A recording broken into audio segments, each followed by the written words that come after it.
वह दिन में 10 बार बाथरूम जाता है, लेकिन कभी अपनी सफाई नहीं करता।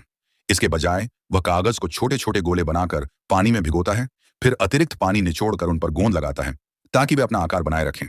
आखिर में वह उन्हें एक और परत कागज में लपेटकर दबाता और गूंथता है, जब तक कि वह एक एस्केप की न बना ले। जब गार्ड उसकी हथकड़ी खोलता है, वह चुपके से एक कागज का गोला ताले में डाल देता है।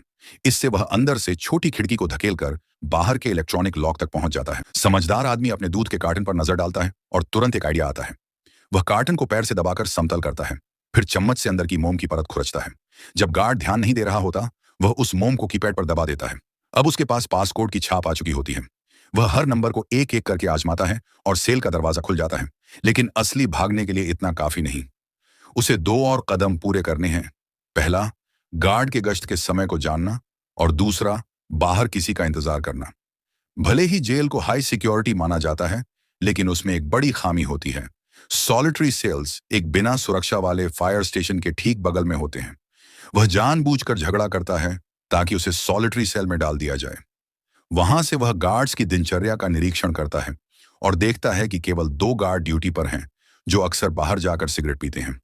यही उसका परफेक्ट मौका होता है। छत के वेंट से निकलने के लिए ठीक 7 मिनट। वह उनके सिगरेट ब्रेक का समय सुनकर तय कर लेता है। फिर वह कैमरों के जरिए अपने हैकर दोस्त को संकेत देता है कि कब निकलना है। सब तैयार होने के बाद असली प्लान शुरू होता है। वह पहले कैमरे की फुटेज को रिवाइंड कर देता है ताकि ऐसा लगे कि वह अभी भी सेल में है, जिससे उसे थोड़ा और समय मिल जाए। फिर वह वेंट से रेंगकर सीधे फायर स्टेशन पहुंचता है। फायर फाइटर की यूनिफॉर्म पहन लेता है, जबकि ऊपर गार्ड अभी भी सिगरेट पी रहे होते हैं। अब उसकी साथी की बारी आती है। वह जेल के पार्किंग लॉट में एक धमाका कर देती है, जिससे फायर ब्रिगेड को तुरंत अलर्ट भेजा जाता है। इस अफरा तफरी में हमारा आदमी एक ट्रक के नीचे छिप जाता है। चारों तरफ अफरा तफरी और आग के बीच कोई ध्यान नहीं देता और वह सबके सामने से फरार हो जाता है। लेकिन वह कोई अपराधी नहीं है। उसे सरकारी एजेंसियों ने भर्ती किया है। वह एक प्रोफेशनल एस्केप आर्टिस्टान है जो जेलों की सुरक्षा प्रणाली की जांच करता है। 7 सालों में उसने 15 जेलों से भाग कर दिखाया है। लोग उसे अनकंटेनेबल मैन कहते हैं, लेकिन हकीकत अब और कठिन होने वाली है।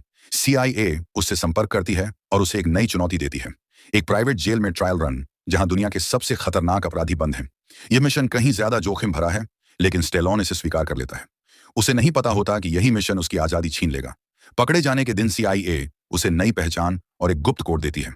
उसके शरीर में ट्रैकर लगाया जाता है, लेकिन बाहर निकलते ही उसे पीछे से पकड़ लिया जाता है और किडनैप कर लिया जाता है।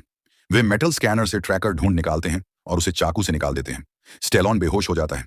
जब वह जागता है तो दंग रह जाता है। यह जेल बाकी सबसे अलग है। यहाँ कांच की सेल्स हवा में लटकी होती हैं, जिनमें जरा भी प्राइवेसी नहीं है। पूरी तरह नकाबपोश गार्ड्स हर जगह तैनात हैं। हर सेल 360 डिग्री कैमरों से घिरी है। इतनी सख्त सुरक्षा देखकर वह भी सोच में पड़